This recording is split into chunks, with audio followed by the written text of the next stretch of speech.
welcome back to the Lubber's Hole, a Patrick O'Brian podcast. You're with Ian. And with Mike. As we continue our rereading of the Aubrey Maturin novels of Patrick O'Brian. It's really great to be here today with you for what's going to be the final chapter in our reading of the Mauritius Command. Mike, where were we last time? And could you help us look ahead to what's coming in this episode? Oh, I would love to, Ian. Thanks. Well, last time, Jack and Stephen dealt with the aftermath of yet another battle.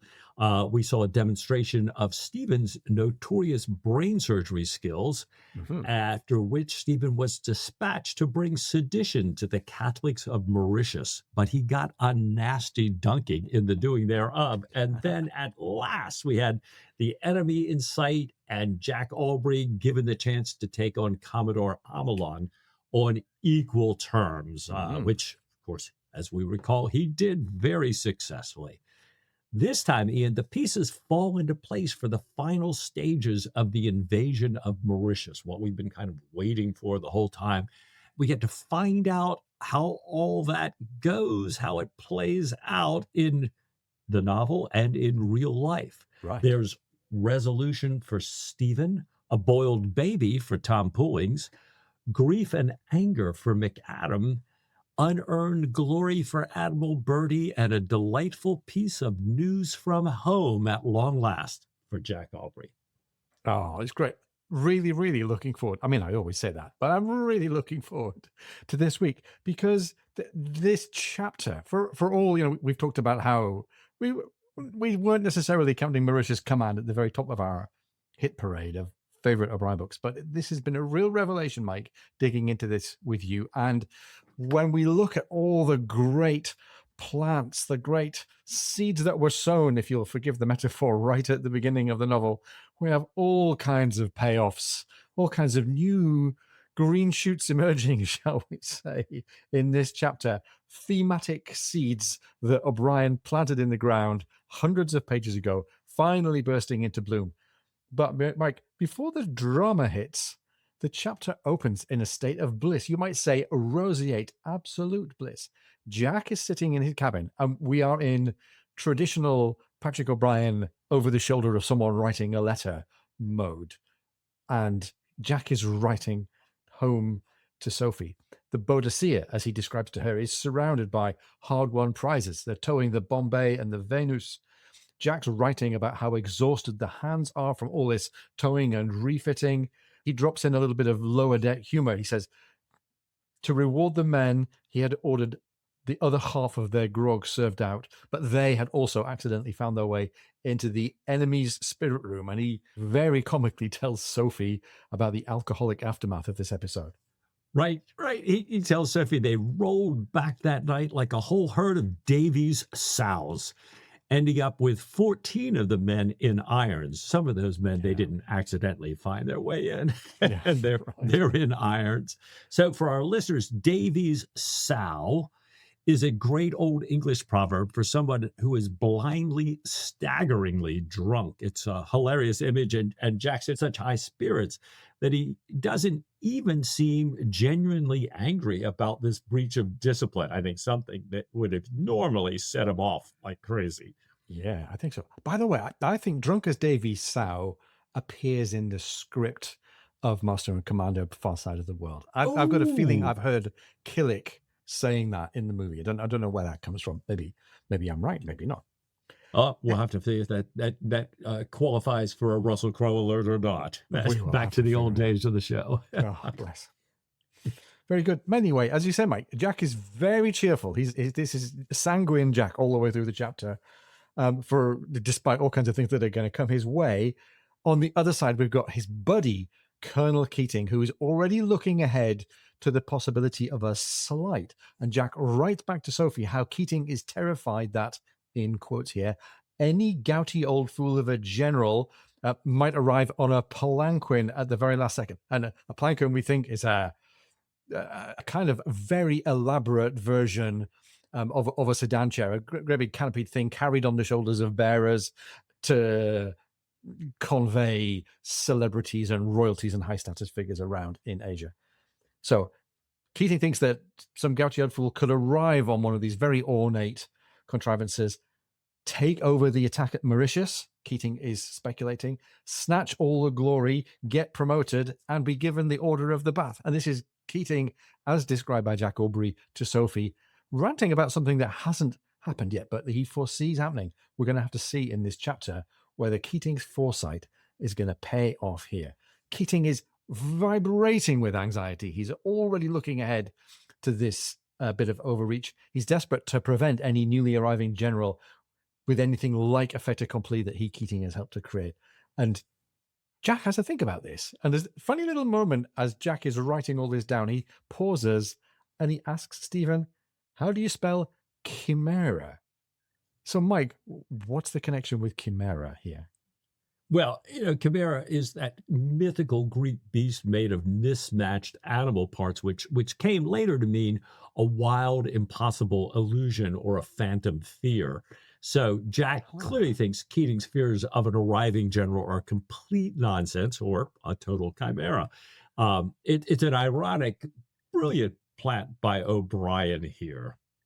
Now, Stephen's having his own, he's doing some writing on natural philosophy, and he is having a little trouble with language himself. Well, he's asking Jack whether Jack's mentioning in his letter this great discovery that Stephen has made, his observation he's made of a bird called a stinkpot petrel. And he asks Jack if stinkpot petrel is too low an expression to use in correspondence, which is a very, very, of all the things you could write about in correspondence, I think stinkpot is pretty mild. But anyhow, Stephen humors Jack with this. He says you could replace it with thalassadrome if you find that a little bit more genteel. It's a classic Stephen Maturin translation. I haven't found a reference anywhere to thalassadrome. There's a name of a pterosaur, a bird dinosaur, discovered 100 years later that was given a similar name. But thalassadrome is a combination of the word for sea, thalassa, and the word for runner, dromos, so sea runner. I think that's Stephen improving on the spot. Plausibly accurate scientific description, just bypassing this stinky reality of what the petrel might be. By the way, for those of you who are petrel fans, this is a nice little piece of foreshadowing for an encounter with seabirds that we're going to have in the next book in Desolation Island. So enjoy this moment if you're a Desolation Island fan. Right. Well, so in the midst of this, all of a sudden, this quiet, peaceful cabin is shattered when the staunch signals that there are 4 sail bearing northeast. And that quickly becomes 6 sail. And everybody's like, whoa, what is up? Jack grabs his telescope. Jack scrambles up to the masthead. Up in the rigging, he hears the lookout mutter that it's a bleeding armada, an invincible bleeding armada. I don't know about you, Ian. I was a little bit like, whoa, holy smokes, what's happened here? And of course, the crew are as wise to the possibility here as Colonel Keating has been. Jack looks through his glass, through his telescope, and he sees absolutely Keating's worst nightmare. It's the illustrious 74-gun 2-decker. Vice Admiral Bertie's flag is flying at the fore. Yeah, him. It's surrounded by a fleet of men of war and transports. The Chimera is real here. Right. And this is the invasion fleet. So Jack climbs heavily down on deck. His face, everybody can see, is dark and forbidding. There's a great contrast, though, because by the time he reaches the quarterdeck, who's coming bounding up the side from the Emma but our old friend, Tom Pullings, bearing this massive, beaming grin. Pullings doesn't just bring the bad news of the Admiral's arrival, he brings a giant bag of mail from England. And Mike, a bag of mail is welcome at any time on these kind of remote stations, but Tom's got something special in his mailbag as well. What is it? He does. This is probably our first really massive payoff. Pullings whips out a copy of the Naval Chronicle. He asks Jack if he's gotten any word from home, and Jack says, no, not in forever. And he says, well, he's so glad to be the first to tell him. He reads aloud from the Chronicle. At Ashgrove Cottage, Chilton Admiral in Hants, the lady of Captain Aubrey of the Boadicea, of a son and heir. So Jack's got a son. Jack's got an heir. It's a fantastic moment. It's one of the few big emotional highlights in this final chapter. It gives me chills every time. And of course, Jack had no clue it was coming. We suspected, right? And we had all these nice little literary clues from O'Brien all the way through the book about what might be coming, including we already expected that Tom Pullins was going to be given a boiled baby as a dessert. We've had baby references all the way through the book so far. But here's the news. And Jack is completely thunderstruck. He says, well, I'll be damned. God bless me. And he yells for Killick to rouse out the champagne. He even passes over a handful of money to Killick as a tip, something we've very rarely heard of. Killick, classic Killick reaction, kind of suspiciously counts the coins and looks like, well, pursed lips. He's not sure that this is an appropriate thing here. But it's really a counterpoint to the unbridled joy of Jack. And Mike, it's been, like I said, it's been a great setup. Jack had confessed to Stephen way back in chapter 1 how disappointed he was at having twin girls, all of the disillusion that he felt about how things were at home. He wanted a boy to take to sea, but he'd said to Stephen, there's no likelihood of another child, none at all. But here we are. Here we are. And Jack now realizes, counting back, this child was conceived on the very night he left England. And it's another thing that O'Brien had painted so beautifully, that staying one more night here. Yeah. And now he's going on and on about a son. And he's talking about planting walnut trees and a whole plantation of oaks for his son's future. I mean, he's on and on about this great legacy now that he's going to leave behind. But Stephen walks in, and true to form, Stephen is deeply cynical about human reproduction. He calls babies superfluous and unnecessary because of what he calls the wolfish stock from which they spring. But he does concede, I love Stephen here, the replication of such a creature as Sophie, and even, may I say, of yourself, referring to Jack, can be seen as good. But Stephen takes exception at the thought that only sons deserve planting walnuts and oaks, this legacy. Stephen says, the girls would have gathered your walnuts, the girls would have sported under the oaks, and their grandchildren would have felled them. Yeah. And Jack explains why this legacy, at least to him, is different. No. It's not the same thing at all. Now, thank God, they all have portions. Okay, so I'm going to provide dowries for the girls. And so eventually they will marry some greasy fella called Snooks. You must admit, Stephen, that it's not the same thing at all. Bless him. Jack with his foot in the previous age and Stephen with his foot firmly in the 19th and then the 20th century. It's a great moment. Even so, Stephen is heartily congratulating Jack. And then we get another payoff. He mentions that having a son will make a baronetcy for Jack Aubrey all the more welcome. And Jack all of a sudden remembers his duty. Oh my gosh, he said, I should have been reading the dispatches and the orders first. So he drops the mailbag, breaks the seal on the letter from Admiral Bertie, and he reads the orders directing him to proceed to the flag immediately. Jack manages to come up with a laugh, and he says in a light tone, if there's any baronetcy in the wind, it don't come this way. I am superseded. It's a really brutal blow. Keating, bless him, the Chimera, was absolutely right. And back in chapter 3, Admiral Bertie had explicitly told Jack that if the campaign was successful, there would be a knighthood or a baronetcy in it. And he had added, Mrs. Bertie fairly longs to wipe her sister's eye. And now that Jack's done all the hard work, the bloody work, Bertie has swooped in to steal the credit and secure the title for himself. And Mike, in the hands of some storytellers, this might have been like a fade to black, pound the table, terrible ending, kind of end of chapter 10. But we've got a bit more to hear about in this story yet, right? Right. Well, Jack, completely different Jack here, handles it with magnificent maturity. Stephen points out that a younger Jack Aubrey would have clapped your telescope to your blind eye, a great allusion to Lord Nelson at the Battle of Copenhagen, who famously put his glass to his blind eye to ignore a signal to retreat. But Jack, admitting that he did think about it, simply accepts it. Yeah. He tells Stephen, well, Orders is orders. The Mauritius must fall in the next week or so, whoever's in command or whoever takes the glory. And bless him, Stephen points out to Jack that Keating is not taking it all as philosophically as Jack is. And Jack says, well, Keating has not just heard that he has a son. Ha ha ha. Here's for you, Stephen. Stephen replies, Keating already has 5, and a sad expense they are to him, as well as a grave disappointment. Well done, Stephen, for pouring cold water all over the news of the son. The news of a 6th boy would not have mollified his indignation, unless indeed it had been a daughter, the one thing he longs for. Strange, strange. It is a passion to which I cannot find the least echo when I peer into my bosom. And Mike, there's another big, long plant here that I hadn't noticed until you pointed out. Stephen looking ahead to the arrival of a daughter. Let's stick a pin in that one, shall we? Right.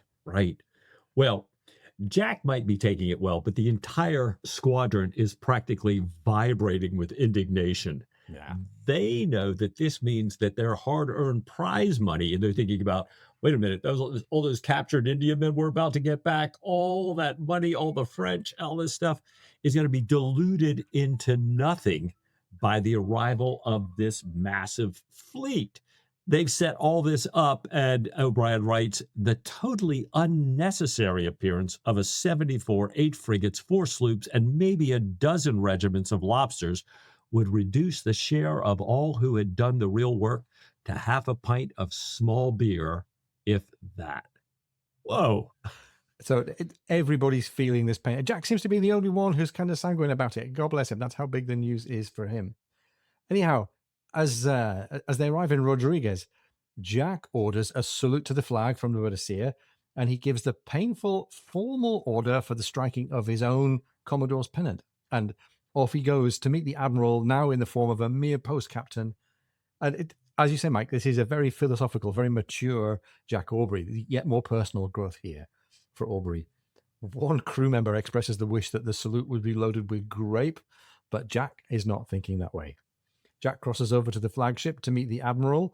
A member of the Boadicea's boat crew jabs their boat hook hard into the side of the flagship and takes off some paint just to make sure they all get the message. Admiral Bertie is nervous. He's expecting Jack to be furious and difficult. And O'Brien writes about this beautifully, pointing out that Bertie's a politically savvy person, and he's seen enough of the kind of discontent that you get from an experienced post captain. He's kind of anxious and he's thinking how he's going to play this. But rather puzzlingly for Bertie, Jack is perfectly polite. He's cheerful. He delivers a lucid hydrographic presentation of the invasion plan. He's offering all this great intelligence and documentation, cross bearings and soundings. And this is very, very puzzling for Bertie. He was expecting obstruction or protest, but he's not getting that. And he begins to suspect, behind his suspicion, if you like, that maybe Jack is viewing him with secret, amused contempt. And he therefore backpedals. And I wasn't expecting this. And all of a sudden we realize that Jack probably doesn't realize that this is the result of him being so kind of benign. But what he gets in return for this is Bertie backpedaling. Quite right to strike your pennant, of course, he says to Jack. But you must hoist it again the moment you set foot aboard the Boadicea. So, bless him, Jack Aubrey has graciously accepted being superseded by Admiral Bertie, and the Admiral himself goes to bed feeling surprisingly uneasy, and we're all going, yeah, you may well feel uneasy, you snake. Well, it's interesting. Yeah, I had exactly that reaction. And then we find out there's another reason that Bertie is so uneasy, and it's due to a little thing that Stephen Matron has been doing behind the scenes here. I love this, that, Stephen, realizing his need to protect Jack from Bertie's grasping nature, that Jack's not going to do anything to get anything out of this. So Stephen casually drops some utterly fabricated gossips into the ears of Mr. Peter, Jack's secretary, who Stephen knows to be the cousin of Bertie's secretary, kind of planted with Jack to carry intelligence back to Bertie. So Stephen hints that Jack's father, General Aubrey, is playing a very deep political game in London and is secretly actually very well with the ministry and may soon be appointed to the board of admiralty. So he'll have Yeah. Bertie's fate in his hands. I just love this. Oh, it's great. It's perfectly pitched. And especially when we know the power of the friendship between Stephen and Jack. And Stephen wants to make things good for his friend. He's aware that everybody's vibrating with indignation. Jack's done quite a lot to protect himself from that by all of his maturity and his goodwill. Stephen's shoring that up with his beautifully placed rumor. And the rumor, of course, immediately finds its way to Admiral Bertie. It completely explains in Bertie's mind all this rather puzzling nonchalance that he encountered from Jack. And Bertie realizes that a man with this kind of political backing must be handled with extreme care. And it's really funny and it's super gratifying. O'Brien notes from Stephen's perspective that Stephen himself had poisoned too many sources of intelligence to derive much satisfaction from this elementary exercise. But we're all nodding along here going, yeah, that's worked like a charm. It's hilarious to see Stephen using his spy skills for something as everyday and simply useful as protecting his friend from office politics. Yeah, it really is, Ian. And that undercutting of the tension here carries right over into this grand invasion of Mauritius itself. We spent the entire book building up to kind of an apocalyptic clash of arms. And instead, at the final council of war, General Abercrombie is pleading for the delay. And we've seen this all through the book. Every time it's like when you get to the highest levels, they don't want to do anything. Jack is saying, let's go, let's go, let's go. But Bertie, instead of agreeing and being his old self, turns himself over and throws in with Jack, adopting this strategy to strike immediately.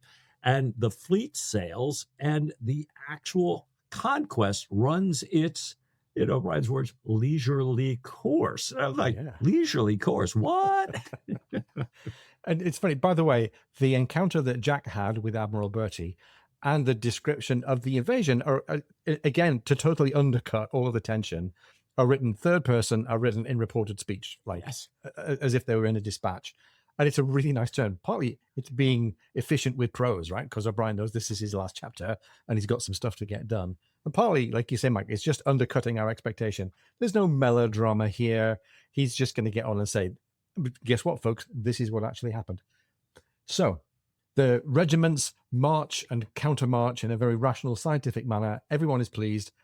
Abercrombie even has words of praise for the French commander, General Descamps, for what he calls his orderly retreat. He says, there's real soldiering for you, admiring the way their flanking battalions wheeled around. The island falls with barely a shot fired. It's the ultimate anticlimax. And, if we're all expecting blood and thunder and naval adventure, well, we had enough of that in chapters 3 through 9. And here we've just got, well, it happened. And it turned out this way, and that's what it was. And the reason why the invasion is an anticlimax is yet another massive payoff, because once again, Mike, we've got the secret hand of Stephen Maturin in the background here. Exactly. It's because, Stephen's intelligence work has been so incredibly effective. General Descamps finds that his militia is useless because they've all read Stephen's broadsheets and Farquhar's proclamations about what would happen under British rule. And the residents there care much more about their trade than Bonaparte's empire. We've got the Irish troops in the French garrison who are clearly disaffected. And Stephen essentially conquered the island with a printing press, again, before the army ever fired a musket. Yeah.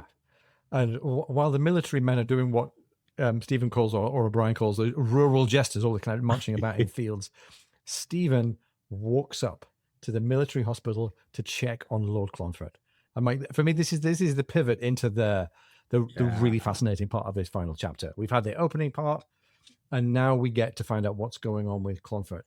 And just it's funny. I was thinking about this. Anytime Stephen is about to have a momentous thing, he's climbing up a hill, right? Climbing up to the hilltop to read Diana's letter, climbing up to the Buddhist temple in Kumai. Climbing up is what Stephen does when he's going to go find out something profound. Well spotted. And he climbs up the hill, and he finds Dr. McAdam on the veranda of the military hospital. But by the way, now they're back in Port Louis. They're in Mauritius, recently surrendered. So all the people who had been taken prisoner by the French are now able to be visited. That's how come we get to go to be with Clonfert. And Stephen walks up to the hospital, finds McAdam on the veranda, and they have this very medical, philosophical discussion. It's a really fascinating one. They talk about the slough or slough, I don't know which way you pronounce it, on Clonfert's neck wound, that being the dead tissue that is separating itself from living tissue, and what you would normally debride or debride if you were kind of doing wound care. But this is 18th century medicine. They just kind of leave it there to granulate up and to heal by itself. Stephen dismisses the idea that another doctor has of sewing flaps of skin over it, which would be like kind of a skin graft. He says he just needs rest and peace of mind. And he notices that in the case of Clonfert, there is physical strength in galore. And it's a funny little, I guess it's an Irish usage to put the word in there, but galore itself is an Irish term. It comes from the Irish golor, I think I've pronounced it okay, which means in abundance. So he says, Clonfert's a strong physical specimen. He's got this really grievous wound. If we just leave it, it should heal all by itself. He's going to be disfigured, but it should heal. But we find out that physical health is one thing, spiritual and mental health is another thing for Clonfert. Yeah.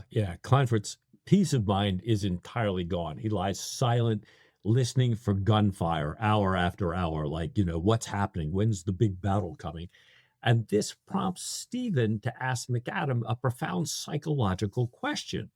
He asks what happens when a patient loses all real concern with life. And he uses a beautiful literary analogy. He asks McAdam to imagine a scholar whose sole delight is the Roman historian Livy.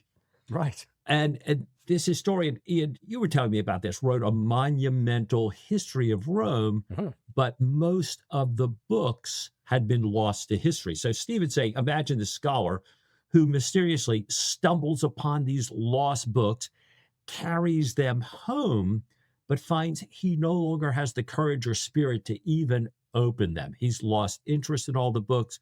Eventually, even in his own, what Stephen calls his animal functions. And it's kind of a stunning metaphor for spiritual death and deep depression. Yeah. And McAdam's response is really raw and cynical. I mean, Stephen is very carefully, very delicately talking about his own situation and his own emotional and psychological low ebb that he's at. And McAdam says, well, spiritual death in that case normally precedes physical death by 10 years. Occasionally, he says, a man might be pulled out of the pit by his prick, meaning burning desire for a woman or lust might answer, or in the early stages, and he's clearly now here flinging a remark back at Maturin to say, I see what you're talking about here. He says, occasionally a man might tide himself over with opium. And I'm like, yeah, screw you, McAdam. And I think that's exactly the thought going through Stephen's mind. Stephen's had his own struggles with laudanum, with unrequited love for Diana Villiers. I think, for me, when I was reading it, Livy, I think, is analogous either to love in general or to his love for Diana Villiers. This is the thing that he has longed for, but now finds is kind of turning to ashes in his mouth. And Stephen can't bear to stay in the room with McAdam. He says, good day, and walks off. And Mike, this is a very, very low ebb. We have a few of these in the story for Stephen, and this is a moment where he's tried to make some progress by making himself vulnerable and disclosing how he's feeling to somebody who is meant to be a physician of the mind and the spirit, but he's been rebuffed. And McAdam's fling about being in the pit seems to me to be a bit of an allusion to Nietzsche. And, when you look into the abyss stares back at you. Nietzsche not going to be on the scene for another 60 years or so at this point, but that was what was in my mind anyway. What do you think? Right. I'll tell you what, anytime we get close to Nietzsche, I to Nietzsche, as I used to always remind myself as an undergrad, Nietzsche is peachy. Right. That's how we say Nietzsche. Right. Yes. So I think it's always time to step back, grab a little refreshment, and especially after that response of McAdam to Stephen for that cruel cut. So we'll be right back after this break.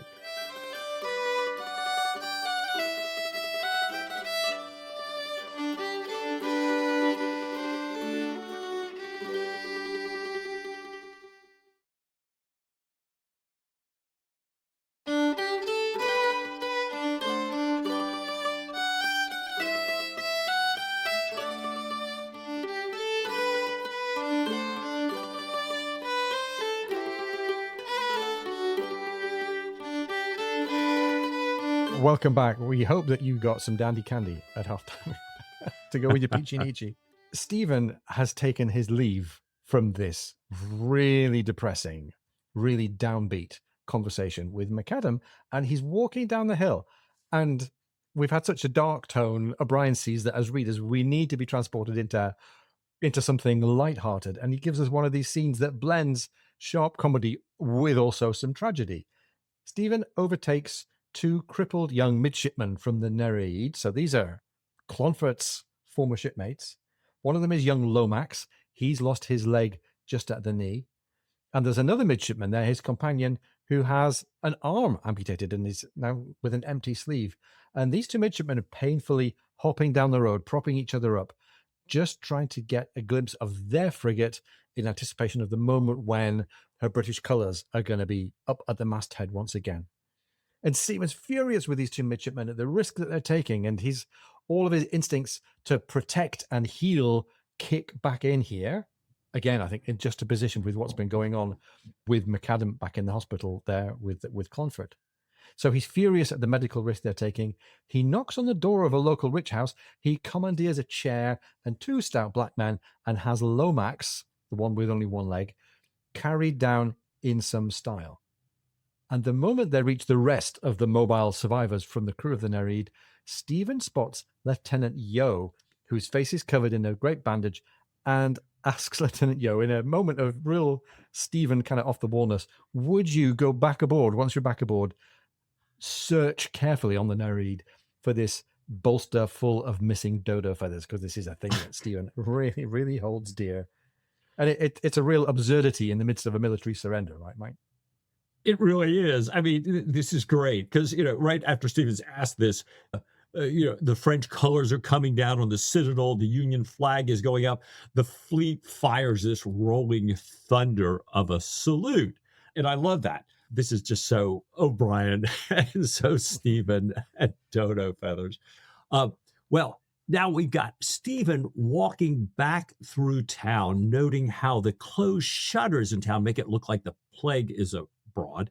He meets Jack, and they're making their way back up to the hill to the hospital because Jack has a letter from Lady Clonfert he wants to deliver, and he intends to tell Lord Clonfert about how much the fleet praises his heroic defense of the Nereid.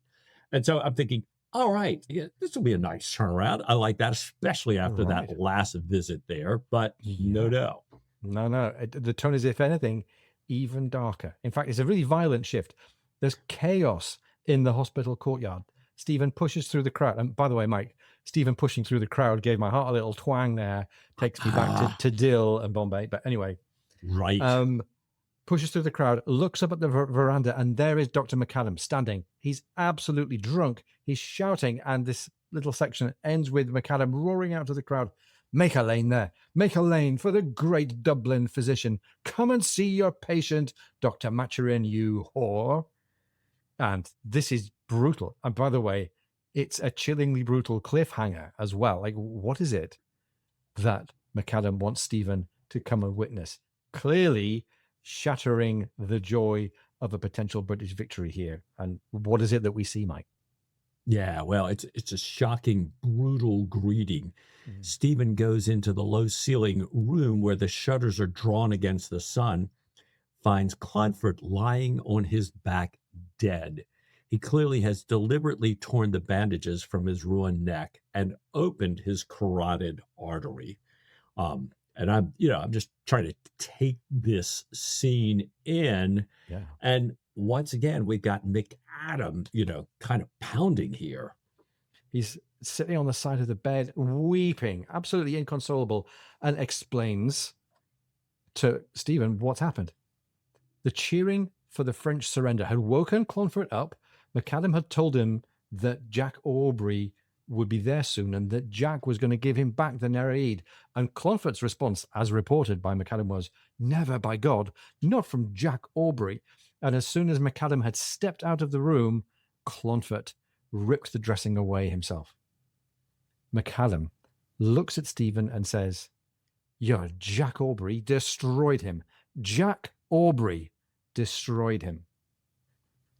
Now, by the way, the self-inflicted wound taken by casting a dressing aside is actually how Corbett died in the real world. So you can see how O'Brien borrowed from the real world death of Corbett to add this really tragic, dramatic twist to the human story of Clonfert that he was telling. But anyway, that's enough of that. It's a real tragic culmination to the story of Clonfert, right? It really is. And we spent the whole novel watching Clonfert's desperate, almost theatrical need for glory and his intense insecurity. He was, as McAdam noted earlier, a puppet vainly striving to be another puppet. He wanted to outdo Jack Aubrey, to be the dashing frigate captain to the power of 10. But when the moment came, his fragile vanity could not accept the magnanimity, the grace, even the rescue from the man he viewed as his ultimate rival here. You think about what Jack had on his mind walking up here and what Clonfert had on his mind. And I think, for me anyways, I've been so focused on Clonfert and Clonfert's arc, and I really haven't liked McAdam, although I've laughed at him sometimes, but I hadn't thought about him as much. And I was really pissed with it's you, Stephen. Oh, it's you, Jack Aubrey. But you and I were talking, and as you pointed out, it's a great moment to think about the character of McAdam. Yeah, because his function in the story, apart from somebody to be pissed off at, doesn't have really any arc. He's not learning anything. He's not getting redeemed. He's not bringing anything that has a great impact on the story, but he's really vital. And I was asking myself, like, what kind of a function is he fulfilling here? And maybe you could call it a mirror of tragedy. On the one hand, Stephen Maturin observes humanity, and he has a certain kind of detachment as a natural philosopher. McAdam observes it, you could say, through the bottom of a whiskey bottle.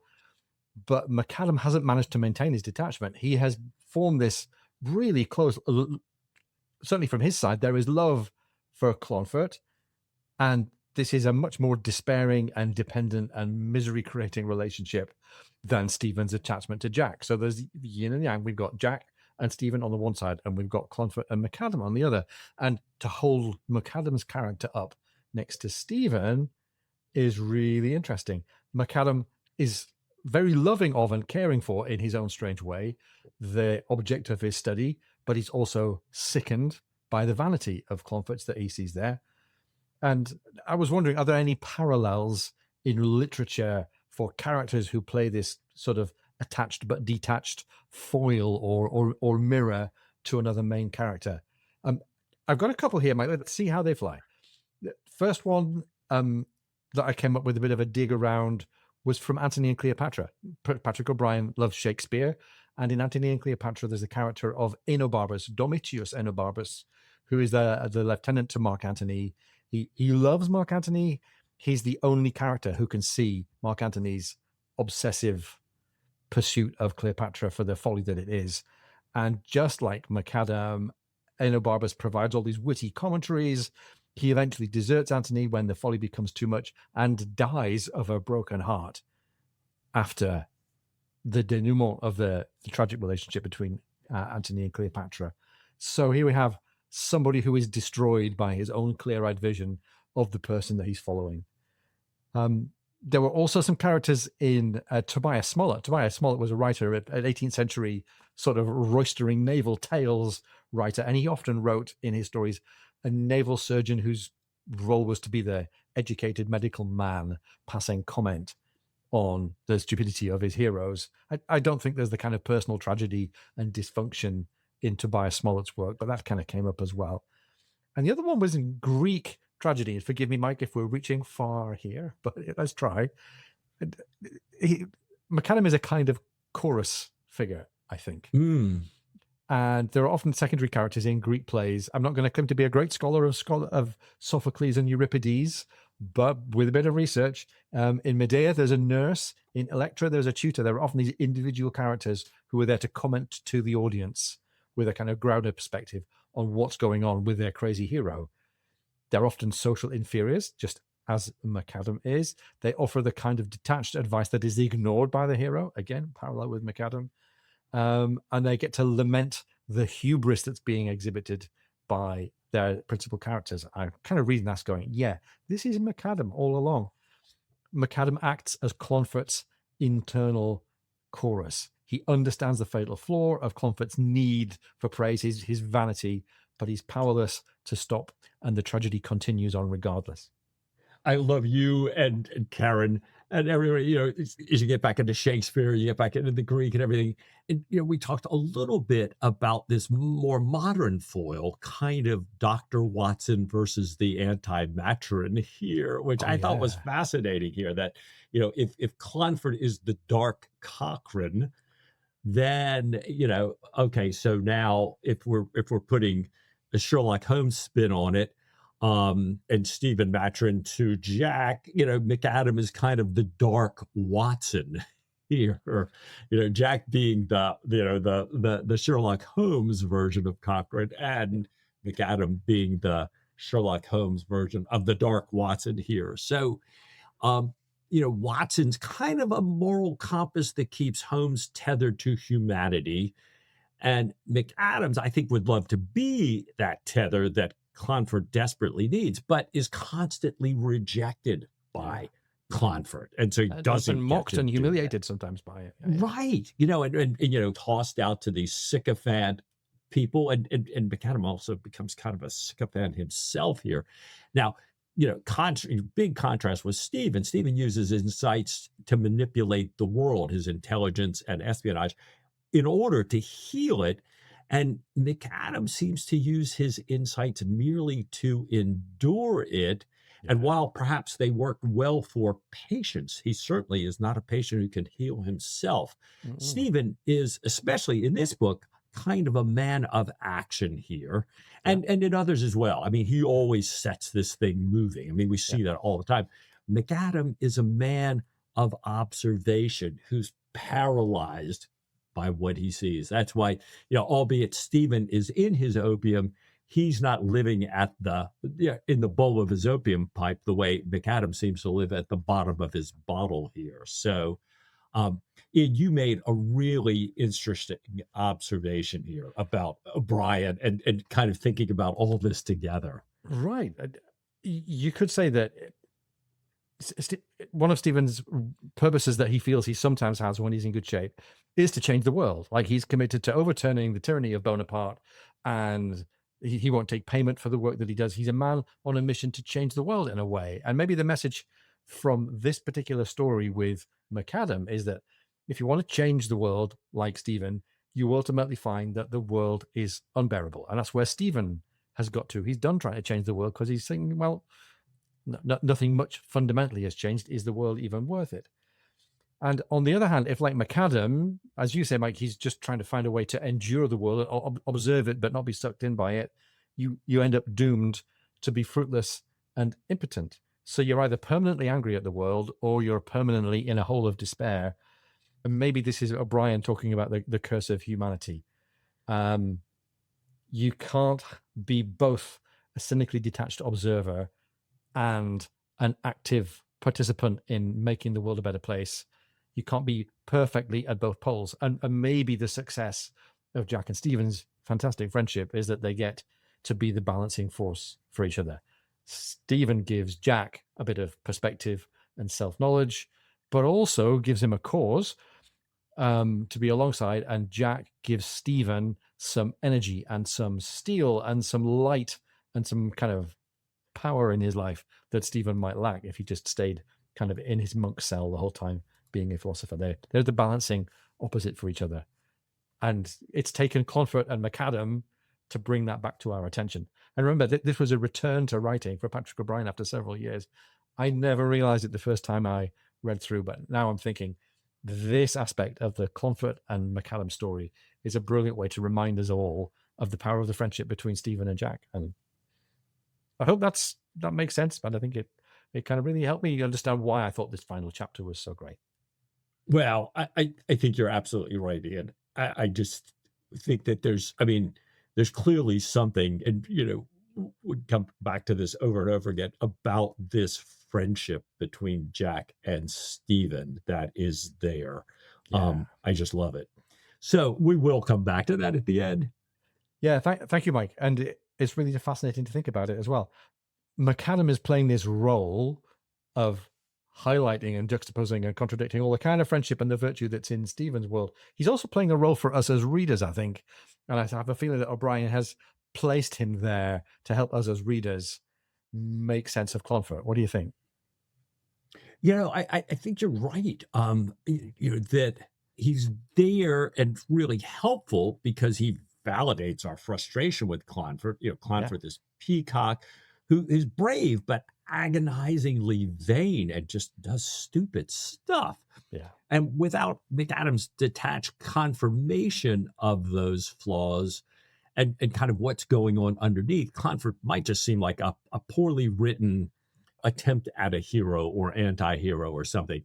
And McAdam does tell us a little bit about, you're right to be annoyed by him, but you should also pity him as well. Yeah. But there's also a good reason, why he works. There's a good reason not to feel so good about McAdam as well. Yeah. Well, his grief and his anger, like you say, Mike, we're all sort of team Stephen, and we all feel really antagonistic towards McAdam when he lashes out with all this accusation towards Stephen. And Stephen helps us to figure out why it's legitimate to push back. He has this great literary illusion, this metaphor of the bull and the frog. And he looks at Jack Aubrey and thinks to himself, you can't blame the bull because the frog burst. The bull has no comprehension of the affair.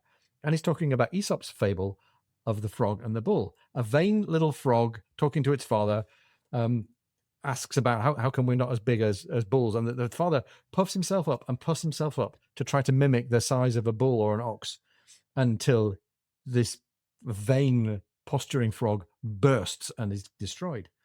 And it's a really great metaphor for Clonfert. Clonfert is the one who's been trying to inflate his own assumed identity to match the stature of the apparently heroic Jack Aubrey, and Jack's completely oblivious of this, doesn't know that the comparison is there, would deny it if it was put to him. It doesn't know, therefore, that his mere existence has caused all this pain and ultimately destruction for Clonfert. And McAdam is angry and grieving and pointing the finger at Stephen. In my kind of headcanon for this, I think that McAdam is even more angry at himself. Like he has stuck around, and for all his profession of being the doctor for people's minds, he hasn't managed to help his patient protect himself against his own self-destructive instincts. And that's, we're all at our most angry with others when we're really angry at ourselves. And I think that's what's going on with McAdam here. Yeah. Every time we're pointing a finger at somebody, we're pointing 3 fingers back at ourselves. So Indeed. Yeah. Well, it kind of brings us, I think, into a deep reflection of where our 2 main characters end up as the campaign concludes. Stephen this time is kind of left hollowed out by some of the senselessness of it all. And he tells Jack, I do not much care for the taste of this victory, nor any victory if it comes to that. And he's depressed, I think, by the dehumanizing effects of the rivalry that he just witnessed, this Jack and Clonfert thing. And I think also what he's had to go through, and despite all the things that he's done, that it pulls off the win that, as you say, it doesn't really change. So I think he's this role of intelligence agents, of deception, of propaganda, is something that Stephen, sits sometimes a little uneasily with, but it's easy to say, well, for the greater good. But, Is it really? And look at the loss. Look at the loss that we have here. Yeah, absolutely. And again, it's a very profound but very efficient bit of writing. Brian gets us to these really, Yes. really deep insights in just a few paragraphs. And he also spots that we need lightning. We need the tone lightning again because we've gone deep into the darkness of the tone of this last chapter. So we get a bit of lightness as the victory banquet and the attendant speeches are taking place at Government House. All the senior officers stand up and make pompous, self-regarding speeches, and we're kind of in Jack Aubrey's mind as he kind of rolls his eyes and says, "Oh God, not another one. Here we go." But we get a wonderful bit of comic relief when the I think he's the second to last, General Abercrombie, the commander-in-chief of the land forces, stands up to make a speech, struggling with his notes, tries to praise the combined operations and indomitable will of the land and sea forces, but he accidentally turns 2 pages at once and blurts out, "Well, it's all due to a young lady in Madras," and his aide-de-camp, in modern political language, his SPAD, his special advisor, leans across and hisses out, Sir, you've come to the joke." So almost every comic movie that has a wedding speech in it has a joke like this, right, where you turn 2 pages at once. So it's pretty well-trodden stuff, but he delivers it with pinpoint precision. Mike, I thought I might give a try to help out. I'm bereft at the idea that we're not going to hear what happened with the young lady from Madras. Right. So with the court's indulgence, I've turned to artificial intelligence and I've asked AI to help me complete some limericks featuring a young lady from Madras. May I try one and we'll see what we think? Sure. Here we go. There was a young girl from Madras who sat on a cannon of brass. When they sounded the charge, she departed at large and was found in Calcutta, alas. Yeah, that sounds like the kind of thing a general might have joked about. Maybe it might have been a little bit more bawdy because these are men away from home and liquor's been taken. I have to change the pronunciation a little bit to make this one work. There was a young girl from Madras who had a magnificent arse. She'd lift up her sari for any hussar, he would pay her in coin or in brass. Boom, boom. A little bit kind of on the nose there. I got one more from AI and then we're going to move on here. This one's especially for Stephen and all the Catholic residents of Mauritius who were taken along on their journey by the statement from the Pope about the excommunication of Bonaparte. Here we go. There was a young girl from Madras with charms unsurpassed in their class. She winked at the colonel in terms most infernal, and he didn't recover till mass. Awesome. Well, it's funny sitting there at the dinner.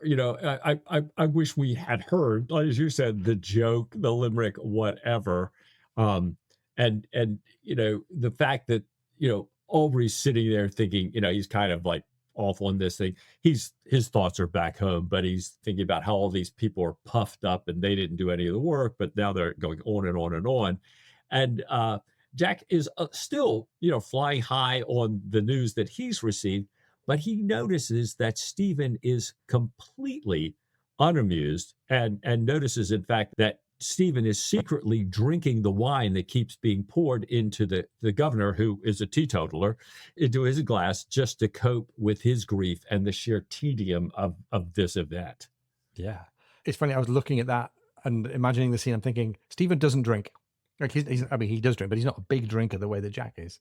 I'm thinking I think this is his own little wake for Clonfert. Yes. And his own little, I'm going to climb temporarily into the pit with McAdam and just kind of be obnubilate my mind McAdam style for a while. At least that was what my head told me. Now, as you say, Mike, this is very different from the mood with Jack. He's in a state of triumph, although he's concerned, as you say, for what's going on with his friend over there. He has overcome incredible odds, or the odds that he kept rounding up for us at the end of each chapter. He's coped with that. There was the disaster at Port Southeast. He repaired that. He secured the island. He navigated past all of these difficult encounters with the French, with the deficiencies of the captains that he had under his command.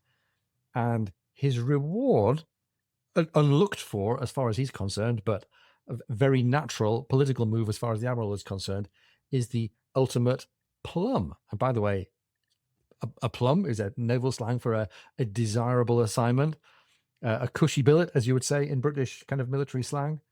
Jack is given the honor of carrying the official dispatches announcing the victory back to England.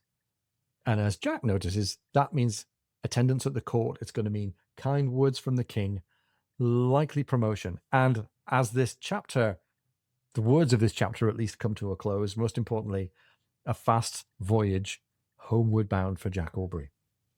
And sadly, I hope Stephen isn't too far into his wine. We don't know.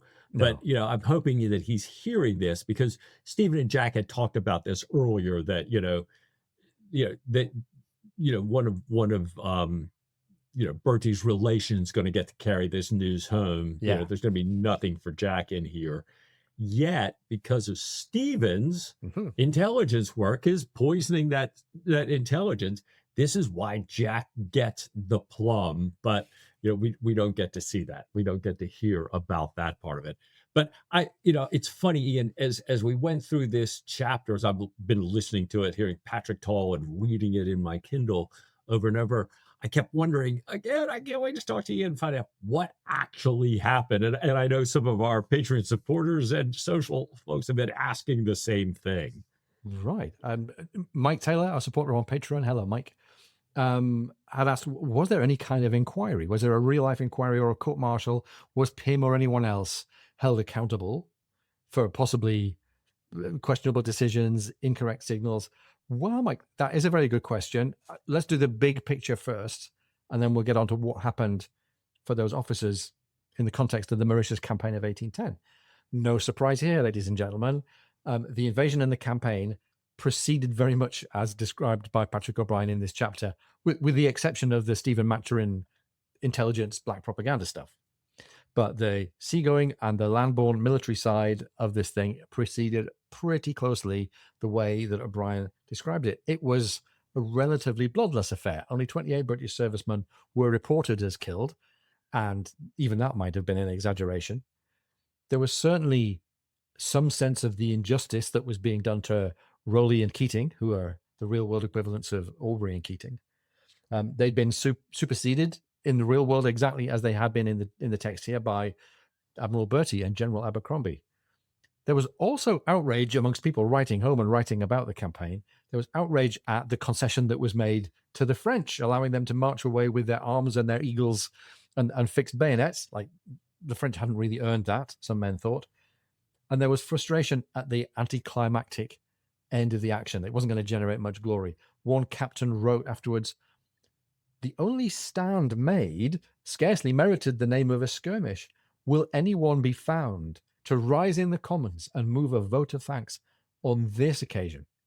So that feeling of a bit of a, strategically an important victory, but militarily not very glorious for anybody, that seems like it was echoed in people's real thoughts. And now for Mike Taylor's answer, we've leaned into the book Storm and Conquest by Stephen Taylor, which is a book that we've leaned on for lots of the rest of our treatment of a Mauritius command. And if you're interested, check it out. It's a great book. Pym and Lambert and Curtis and Willoughby having been in command of the Nereid, real world equivalent to Clonfert, those four captains were absolutely needed to face a court-martial because they lost their ships. They were all acquitted. Pym, of the Sirius, who was a bit of a dunderhead, was able to cast a bit of shade in the direction of Nereid's black pilot by the name of Johnson. And in any case, nobody sitting on the court-martial particularly wanted to see kind of good, solid old Pym being humiliated. So he was acquitted. Willoughby, who had done all that Clonfert-ish stuff with the signals and the dashing around and kind of false bravado into the action at Grand Port, wasn't able to offer a convincing explanation to the court-martial of his misleading signals. But all of that kind of got washed away once we started hearing about his physical courage on the deck of the ship, and he was acquitted. And I think all four men had pretty good political support at home, unlike a Cochrane, who was a bit of a political outsider when he faced his court-martial. And to be honest, Mike, there was all this context that we haven't talked about much except in passing of the mutiny and discontent and division and plotting and outrage and stuff in the East India Company and the military and civilian authorities in India, especially in Madras and Calcutta. All of that was a bigger scandal, and I think the public would have paid more attention to that than to the conduct of these four captains in the context of what looked like eventually a strategic victory. One more consequence for the world of the Navy, but this was also a marker along the way towards a much less physically brutal treatment of the lower deck hands. And Corbett and Willoughby encountered that, as we've heard. The Admiralty noticed that the performance of frigates in ship-to-ship actions, with the possible exception of Rowley in command of the Boadicea, captains hadn't done very well. And they issued a new memorandum reminding British naval captains of the importance of gunnery and of gun drill. And you can almost imagine Jack Aubrey reading that memo and going, yeah, absolutely. I've been saying and thinking and doing that for some time now. And how about, in the real world, Jack Aubrey getting the plum here? Yeah, well, Josiah Rowley, our real world equivalent of Jack, was indeed sent home with the dispatches. I don't know if it was because of machinations by his political secretary, but he was certainly sent home to be the beneficiary of the one carrying the news. Would later become appointed a vice admiral and would follow in the footsteps of Keith and Nelson and hold the post of commander-in-chief of the Mediterranean Fleet. Wow. And I'll quote from one of the items in Rowley's bundle of dispatches that he sailed home with, penned from Bertie to the Admiralty. It says this: I have the honour to announce the capture of the Isle of France and its dependencies, comprehending the extirpation of the naval force of the enemy in these seas and the subjugation of the last remaining colonial territory of France. So no modesty or false, right? False modesty there for Admiral Bertie. This, by the way, was the last time that anybody called the Isle of France or the Ile de France by that name. From this point onwards, it was known by the British by the name that it had been known in its Dutch times, which is Mauritius. And to wrap up, one more little payoff: Admiral Bertie did indeed get a baronetcy. Take a quick glance along the spines of the books on our shelves, written by Patrick O'Brien. It's going to take a while for the real world Jack Aubrey to have any of the kind of career progression that Admiral Bertie and Commodore Rowley enjoyed in real life. But that's a whole other story, right? Right. So that's the real story. And back to our fictional story. I mean, you talk about the perfect conclusion for Jack. He gets to return to Ashgrove Cottage, to Sophie, to his newborn son. Yeah. He has restored his professional reputation and his fortunes. But O'Brien leaves us with that lingering, kind of melancholy chord from Stephen, reminding us of the human cost of these grand naval campaigns, sometimes in big numbers and sometimes in individual numbers. And that black dog that usually comes for Jack at this time is a black dog for Stephen, I think. And McAdam and Clonfert, as it turns out. Well, yeah, absolutely. And by virtue, I think of McAdam and Clonfert, the impact on that, hence part of the black dog for Stephen. Yeah, I think so. And it's been a great adventure, Mike, and it's been a great balancing act by O'Brien as a writer to pulling together all this real history. I mean, he's used more of the fine grain of naval history, I think, than he has at any point, apart from the last 3 chapters of Master and Commander. But he's managed to do that with all these layers of psychological realism and character and humanity, and it's great. Yeah. We've always said before, when people say, what's your favorite Patrick O'Brien? The answer is the one I'm reading right now. And well, it's so funny, Ian, because I remember, I think, when by the time you and I had finished the slow reads of Master and Commander and Post Captain, and then, my gosh, HMS Surprise, I think we were thinking to ourselves, the Mauritius campaign, that was mostly Jack being a Commodore, and, the action was other people and everything. And quite honestly, I had forgotten how incredibly rich this is in so many things. And boy, I have loved, even though, the me of almost 2 years ago now, I guess, would have said, I don't have any desire to necessarily go back and slow read that one. I'm so grateful that we have. Oh, indeed. Absolutely. Amen. It's been fantastic. It's been great as well for us to be along with all of you folks listening along with us. We really appreciate all the interaction that we get from our Patreon supporters. including most recently that great question from Mike that set us up with our little analysis here. We love our people who follow us on the social media, the people who are talking about the podcast. Thank you all for talking about the podcast. We see it on the O'Brien Facebook groups, the Aubrey Maturin Appreciation Society and the Patrick O'Brien Appreciation Society. We see people talking on Reddit. We see people talking online. Thank you all for keeping the dialogue going. And thank you to all of you for sharing the joy that we're getting from reading the books. So, Mike, it seemed like we still owed the world 5 more of the books. We've gone, before we broke off, we had Master and Commander, Post Captain, HMS Surprise. We have reread at our slower pace the Mauritius Command. It seems like we still have one to go. What do you think? How is the pace working out for us now, would you say? Well, the pace is working great I think for you and me. I know it's working great for me. I can do this, have the life. And it works at my slowed down brain pace as well. So in my later years, I hope that it's working out for the listeners as well.